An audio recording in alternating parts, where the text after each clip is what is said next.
Seres humanos têm necessidade neurobiológica de conexão. Nossos cérebros estão programados para buscar interações sociais e pertencimento. Na tentativa de estabelecer conexão com outras pessoas, de sermos apreciados e de cultivar relacionamentos significativos, muitas vezes criamos performances para agradar ou atender expectativas. A máxima "você vai ser amado se for você mesmo" parece não nos convencer. Depois que lançamos nosso primeiro episódio, entre as variações de frio na barriga que sentimos, esteve presente um velho conhecido de muitos de nós: o perfeccionismo. Então, a gente se juntou para investigar o que estava por trás dele.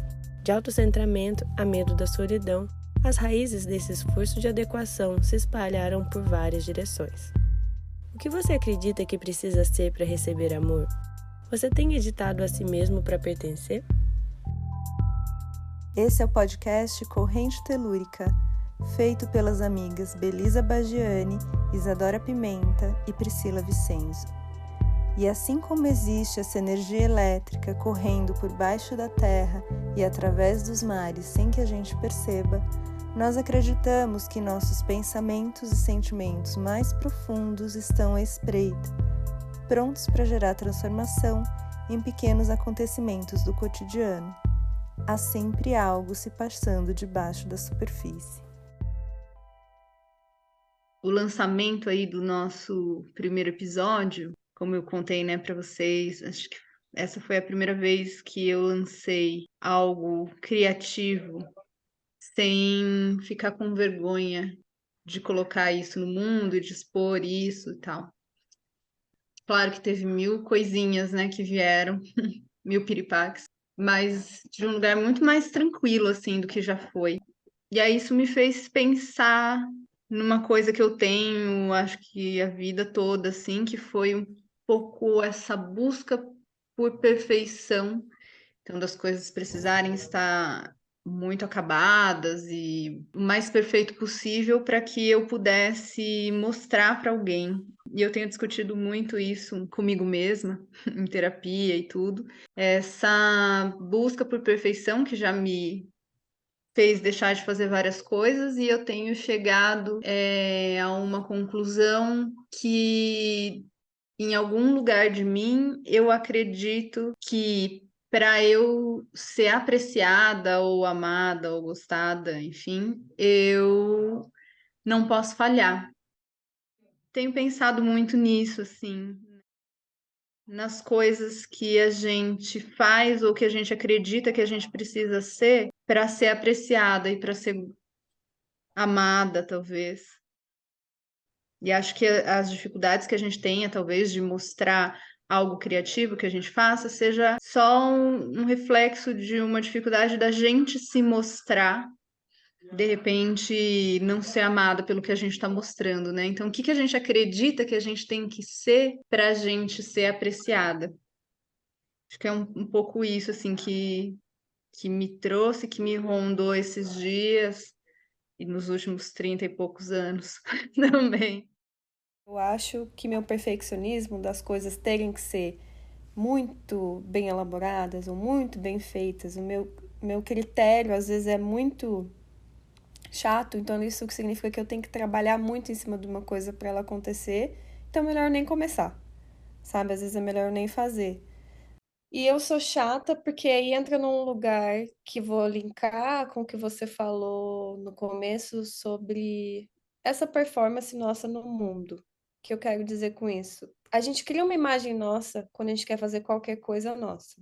Então, se eu for fazer um texto e colocar ele no mundo, as pessoas vão ler e as pessoas vão ter uma imagem de mim. Se eu for fazer um desenho, uma dança, qualquer coisa que seja para fora, para além da nossa intimidade, a gente está disposto a pessoa nos julgar, né? Ver uma imagem nossa. E aí, a gente talvez cria a ilusão de que a gente tem controle sobre essa imagem. E a gente fica muito tempo elaborando esse formato nosso no mundo. E acho que não só quando a gente cria um objeto a ser julgado, mas às vezes em relações de trabalho, em relações amorosas, toda vez que a gente está no mundo sob o olhar de alguém, a gente se adequa a esse olhar, a gente tenta controlar um pouco de nós ali. é muito difícil a gente não assumir um lugar performático, sabendo que a gente vai estar disposta à crítica. E isso reflete muito em trabalhos artísticos e reflete em tudo, principalmente a gente enquanto mulher, porque entra sempre num lugar de nunca desagradar. Não posso ser errada, né? Não posso estar desajustada.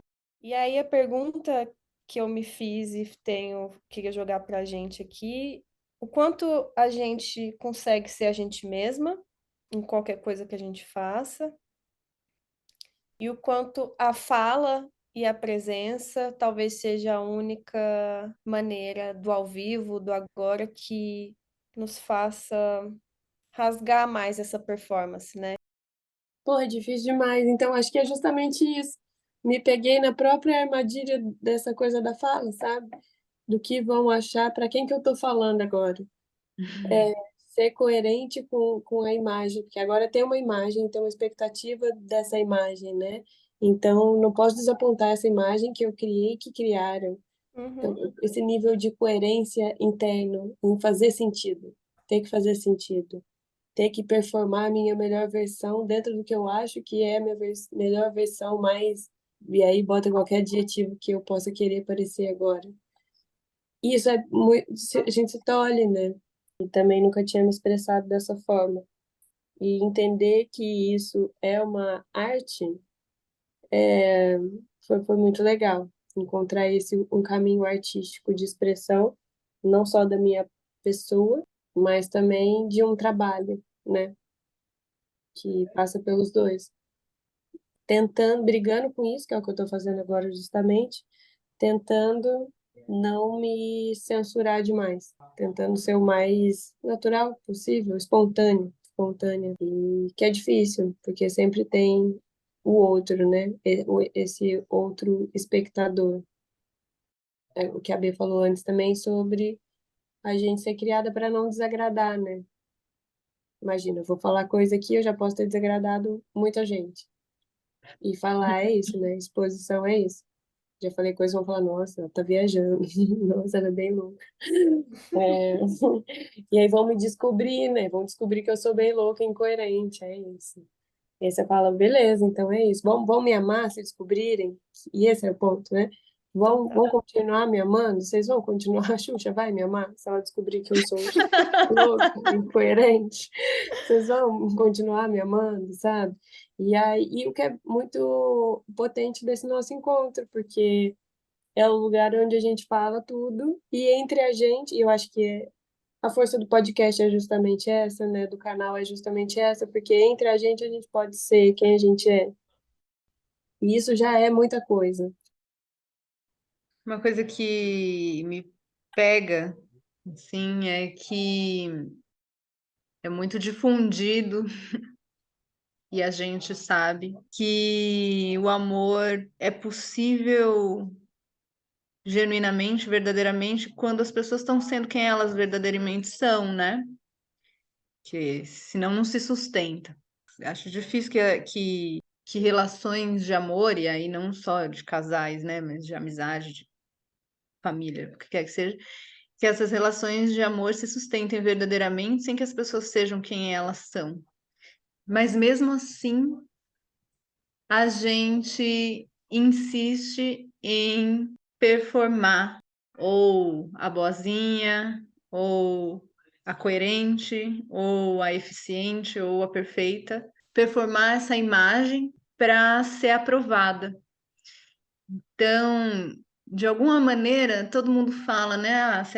As pessoas vão te amar por quem você é, mas a gente tem uma dificuldade muito grande de internalizar isso e de tomar isso mesmo como é isso aí, né? Quando surge amor, vai surgir amor porque eu sou quem eu sou. Difícil, né? Eu caio toda hora nesse beco da ilusão da perfeição, sabe? Ah, se eu não falhar, eu vou ser mais apreciada do que se eu sair por aí tropeçando. Eu fiquei pensando não só nas qualidades que a gente fica tentando manter o tempo todo, mas na unidade dessa qualidade. Porque a gente pode ser um dia muito eficiente, isso ser mérito nosso, e aí no mês seguinte não necessariamente ser. Mas a gente fica tentando, por exemplo, essa pessoa gostou de mim, essa pessoa me amou nesse momento, porque nesse momento eu era esse tipo de amiga, que estava ali o tempo todo, que trocava, que servia, enfim. E aí eu tenho que sempre ficar nesse papel, senão eu posso perder essa pessoa. Essa pessoa pode perder o interesse em mim, sem a gente aceitar que a gente é multifacetado, é cíclico. Eu acho que o que eu mais aprendi sobre amor nesses últimos anos foi como eu mudo e eu me transformo, e a vida para mim só faz sentido se eu me transformar. Claro que em essência permaneço, né? Mas se as pessoas que me amam não aceitam a minha inconstância, né? Então, eu acho que elas não tem como essa relação existir, pelo menos eu penso assim hoje. Eu não sei como é para vocês, mas na minha história pessoal, como eu cresci numa infância com pais separados, eu tinha duas personalidades, porque com o meu pai eu era uma Belisa e com a minha mãe eu era outra Belisa. E eu sempre. É como se a pessoa com quem eu estivesse que me desse o roteiro da personagem que eu era. E aí eu tinha muito medo de colidir essas personagens, né? Porque eram muito diferentes. Eu dava pro meu pai a filha que ele queria e dava pra minha mãe a filha que ela esperava. E isso acabou indo para minhas amizades, conforme eu fui crescendo, assim, eu tinha amizades muito diferentes. Eu tinha pavor de imaginar um aniversário onde essas personalidades iam estar todas juntas, sabe? Sabe aqueles memes que tem? Quando todos meus amigos vão aniversário, tem o gótico, tipo, pessoas nada a ver, o pagodeiro, porque eu realmente, eu sempre fui muito a personagem que o amigo ou que a relação amorosa pedia, eu sempre fui flexível, maleável, eu sempre me moldei para agradar. Eu também gostava dessa flexibilidade. Eu não via problema em ter várias faces. Em algum lugar ela tinha algum ponto em comum, além de ser eu ali.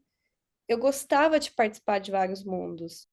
Mas apesar de eu estar em paz desde sempre com essas minhas alterações, eu olhava para as pessoas que eram muito fixas, aquelas pessoas que tinham aquela personalidade bem rígida, sabe? Que não importasse a situação, estava ali aquela personalidade. Se a pessoa estava mal-humorada, ela estava mal-humorada e ninguém podia falar com ela porque ela estava mal-humorada. E aí eu falava, como essa pessoa ela se permite ser fixa e ela tem respeito por isso, né? Contrário de quem varia muito, não se mostra muito que tem uma personalidade muito definida, a pessoa que tem a personalidade definida, ela tem um lugar de elogio. Essa pessoa ela tem uma personalidade forte. Eu ouvia muito isso. E eu falava, mas como que é para essa pessoa ser unidade? Eu tenho dificuldade de lidar com isso, assim, até hoje. Quando eu vejo uma pessoa sendo muito ela e meio que cagando para os outros, assim, eu fico num misto de, poxa, que pessoa sem noção, não tem bom senso, ela não tem noção de coletivo, com, nossa, que corajosa, que força, que.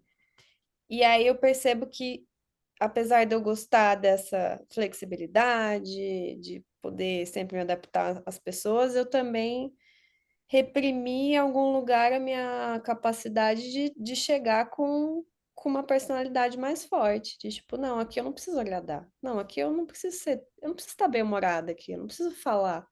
Ah, não é porque a mesa tá em silêncio que eu preciso romper esse silêncio. Sei lá, pensei isso agora, né? Como a gente também às vezes que tem que performar na fala e tal.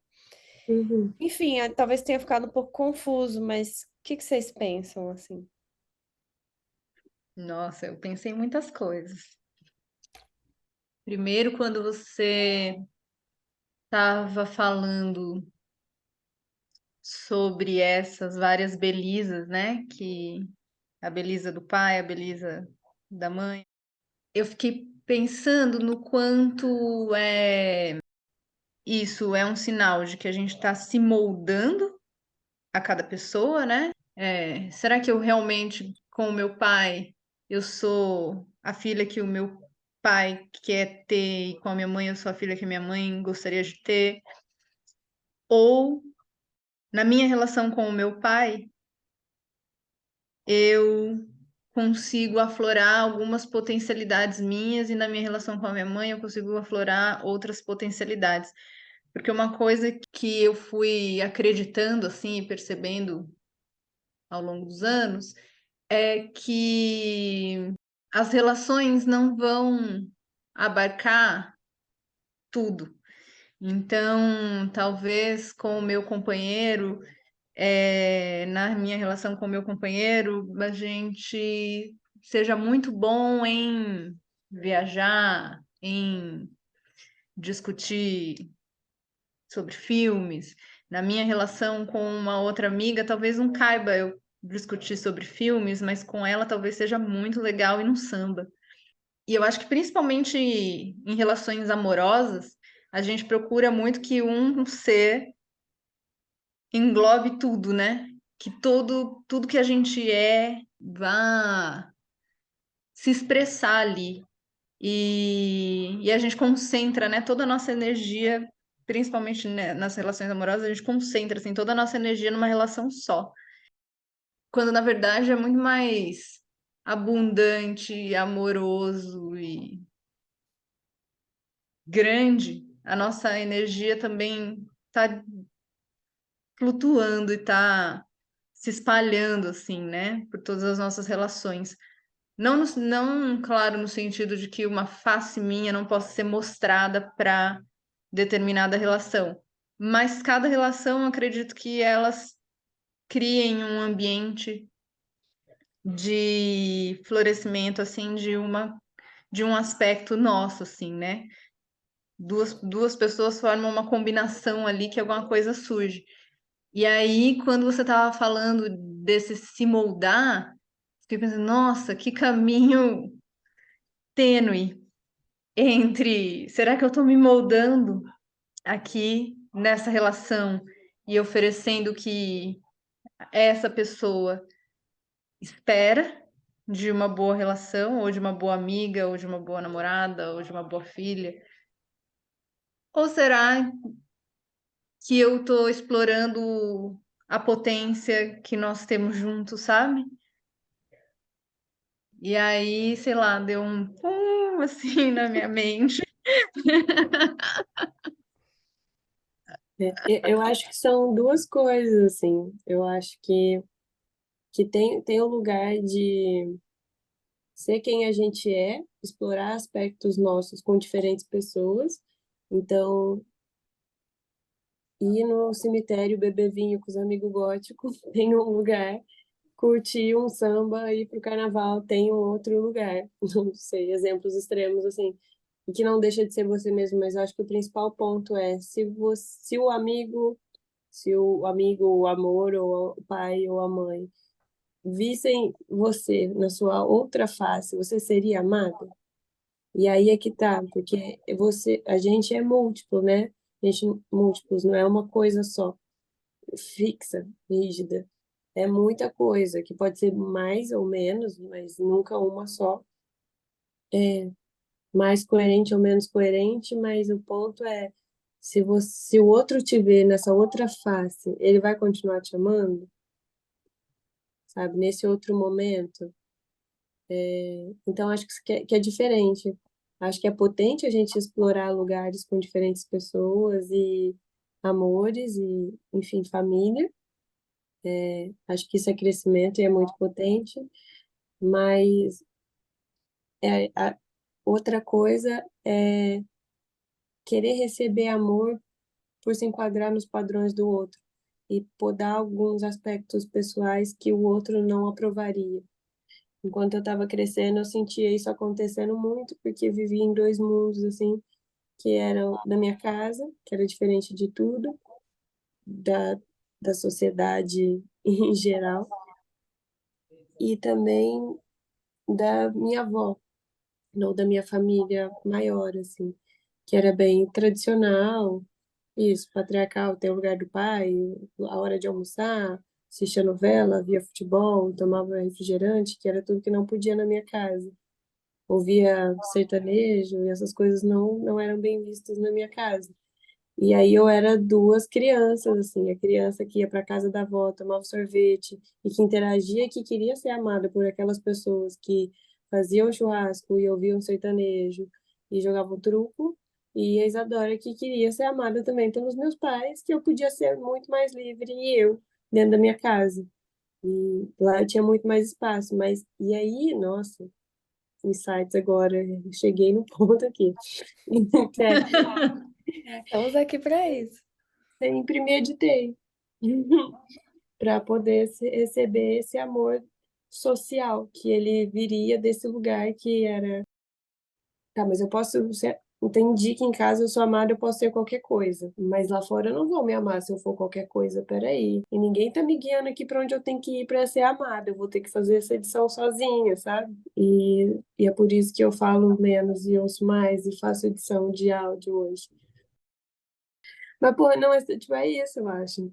Sabe? De eu ter que me editar para poder entender como é que vão me amar. E é um processo muito difícil para uma criança. Ainda mais quando não são as principais figuras que estão te dando esse norte, mas que não deixam de ser figuras importantes, né? É impressionante o quanto a gente começa a se editar muito cedo, né? A gente começa a se editar ainda criança.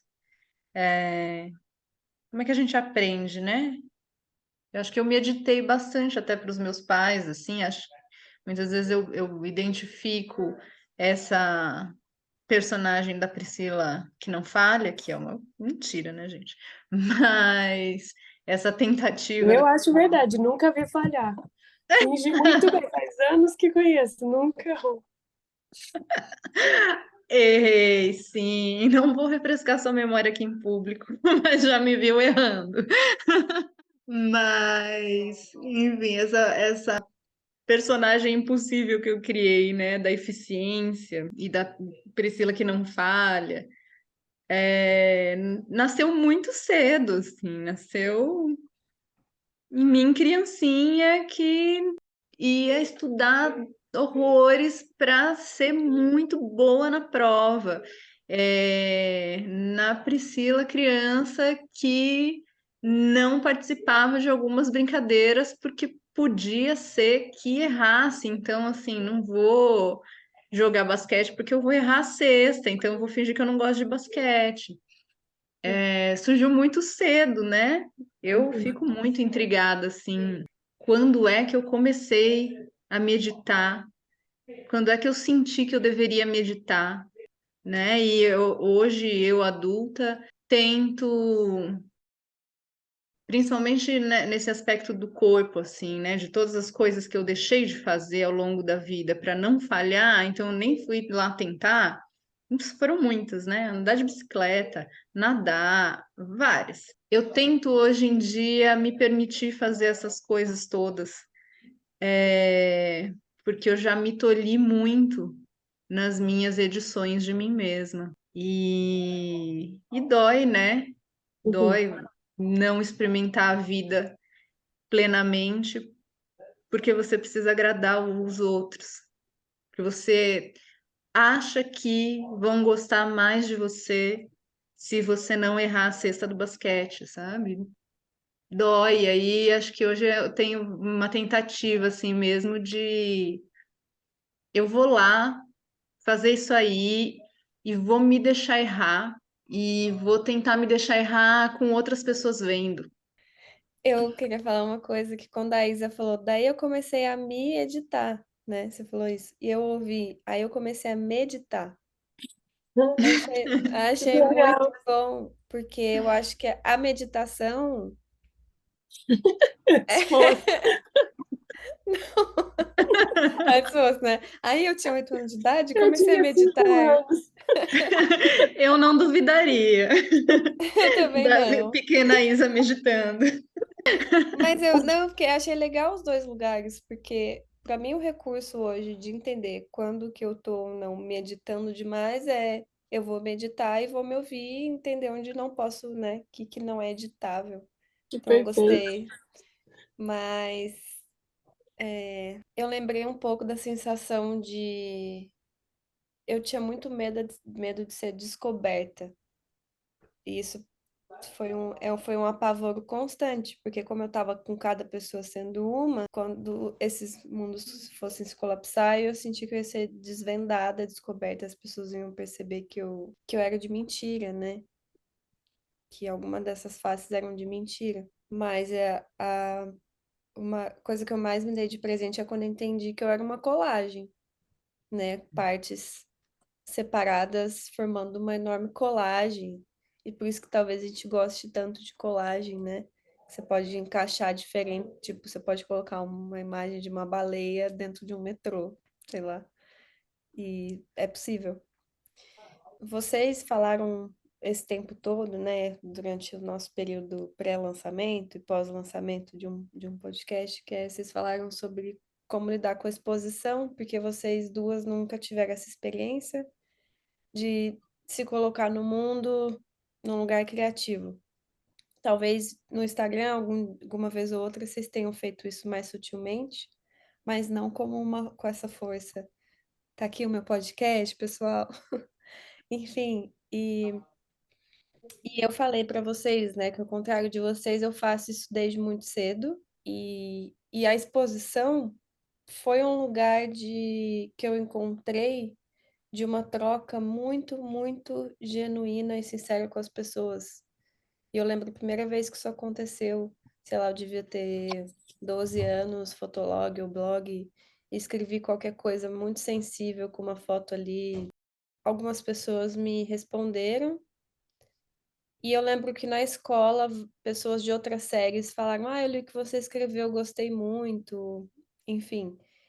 E aí, o que eu ia falar, tô citando isso para dizer, desde o momento que eu resolvi me colocar de um lugar sensível, eu lidei muito, muito mais com gentilezas do que críticas. As pessoas, geralmente, quando elas veem algo do coração, elas são muito mais doces do que a gente imagina. Agora, vocês podem sentir que às vezes a gente fica se detendo muito, achando que vai vir tanto um desamor ou uma crítica ou uma pessoa mais pesado, mais crítico mesmo, né? Não sei qual outra palavra usar. Só que, em geral, a maior força que a gente tem é fazer algo sincero.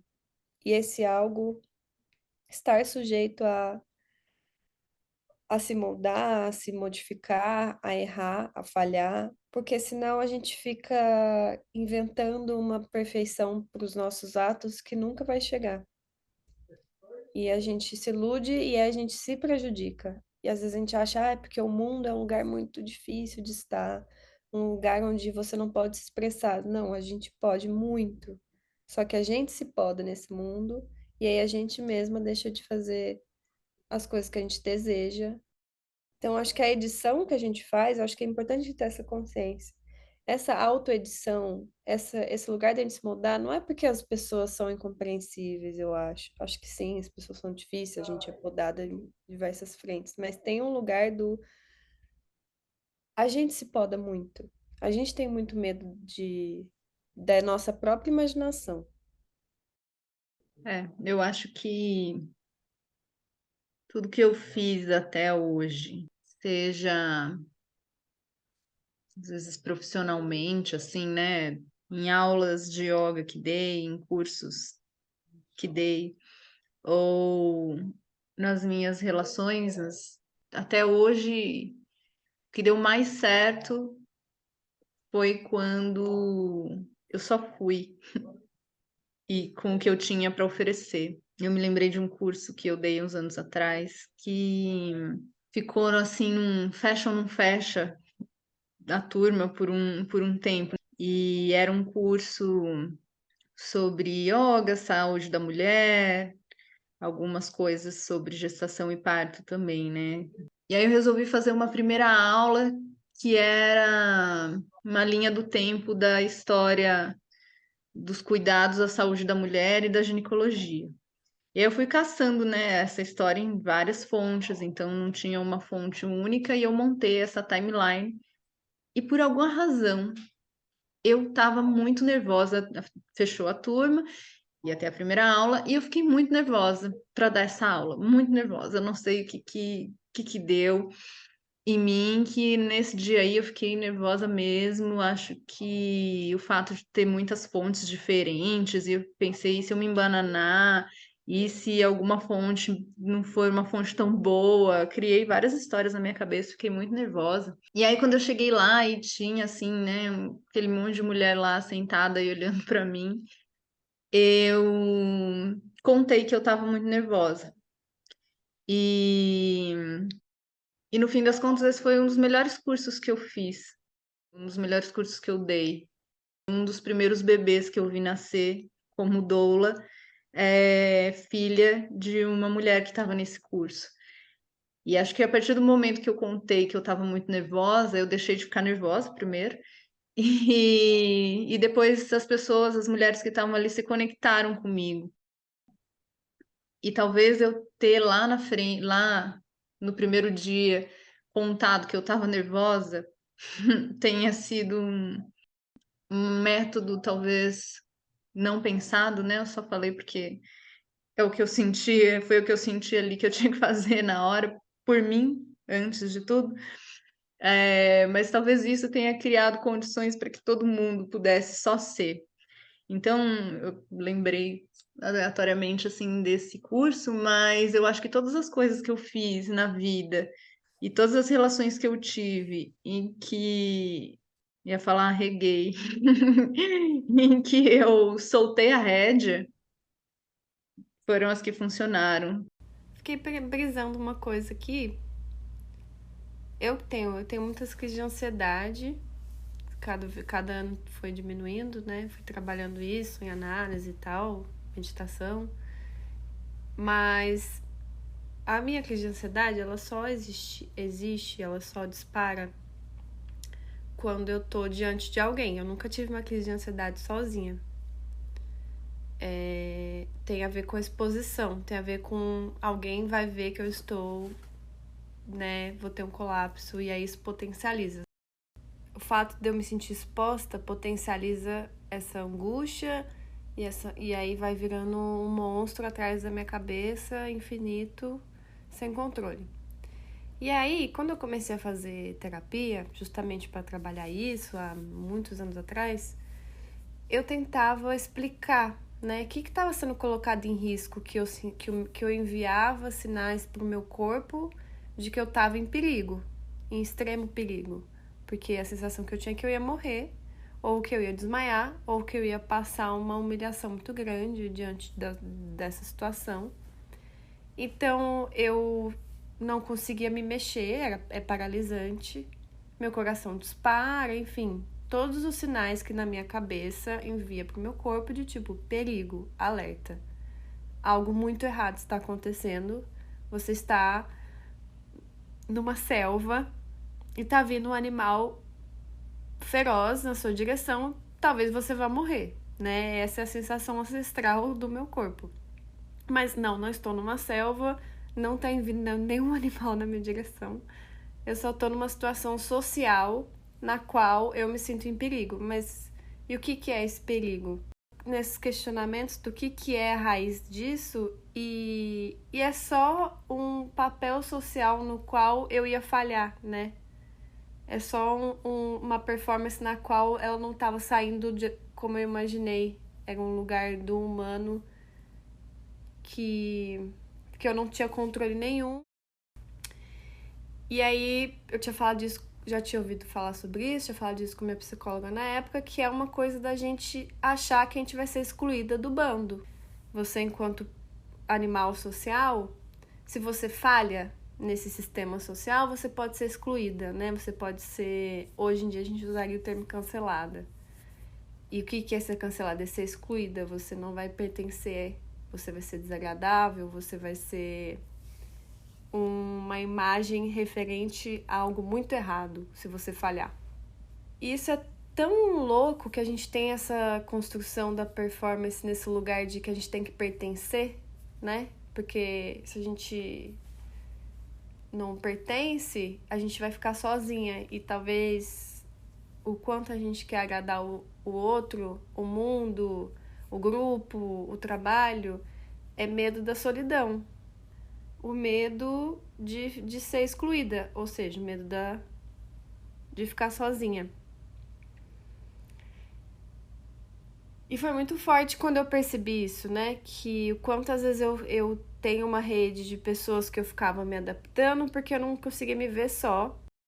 Porque hoje em dia eu leio mais rápido quando eu tô performando num lugar que é muito contrário à minha essência. É muito mais rápido essa leitura. Ainda existe, né? Ainda sofro com isso. Tropeço muito. Quando eu vejo, eu tô tipo, putz, eu não tava sendo eu ali. Eu tava só querendo agradar e não ser excluída. Para mim sua fala trouxe um viés novo, porque eu tinha chegado nesse desejo, né, nessa busca por agradar como um medo de não ser amada, mas eu não tinha chegado na palavra solidão, né? Não tinha chegado no medo de ficar sozinha. E aí teria que me investigar mais aqui para, com certeza tem esse vou agradar para pertencer. Vou precisar de mais 10 anos de terapia para saber. Ai, vambora. Na hora que a B falou, eu pensei nesse caminho que eu também não tinha chegado, né? Tinha parado também no medo de não ser amada e, em última instância, que é o medo de ficar sozinho. E pensei que talvez esse nosso processo de agora seja depois de um período grande de estar sozinhas. Acho que a gente passou por períodos grandes estando sozinha e, né, processo que a gente só vai conseguir entender em perspectiva de tempo, agora ainda é muito recente, mas talvez confrontar essa solidão ou estar tão em contato com essa solitude, enfim, qualquer um desses nomes, mas sobre estar sozinho de fato, e pensar o que pode ser pior do que isso. Acho que é você estar bem sozinha, você é tipo o caminho de volta, né? Acho que talvez seja só a partir daí que eu comecei a conseguir fazer essas coisas todas que eu disse que eu tenho feito, né?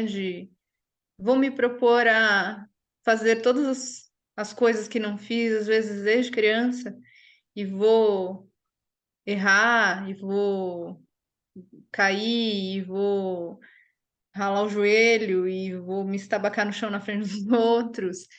Só passei a conseguir fazer essas coisas a partir do momento que eu pensei que eu ia oferecer amor para mim mesma.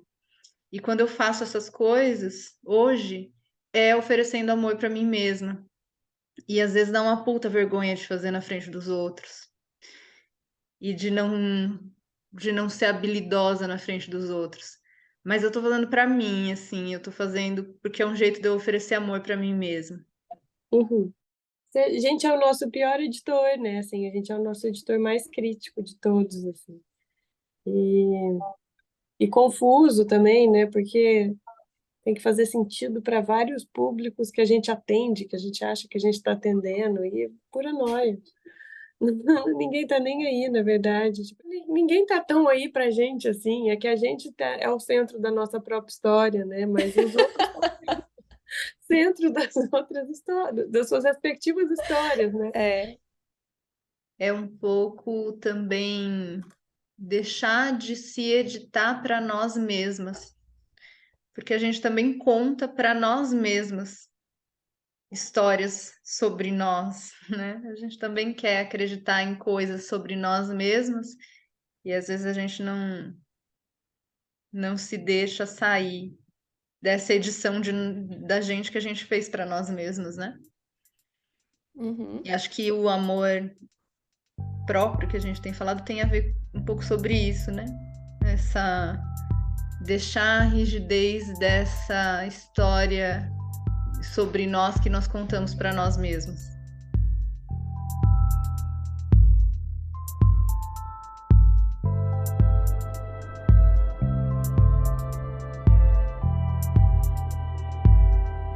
você gostou dessa conversa e sentiu vontade de se investigar mais sobre esses temas, você pode baixar o Caderno Telúrico em nosso perfil do Instagram.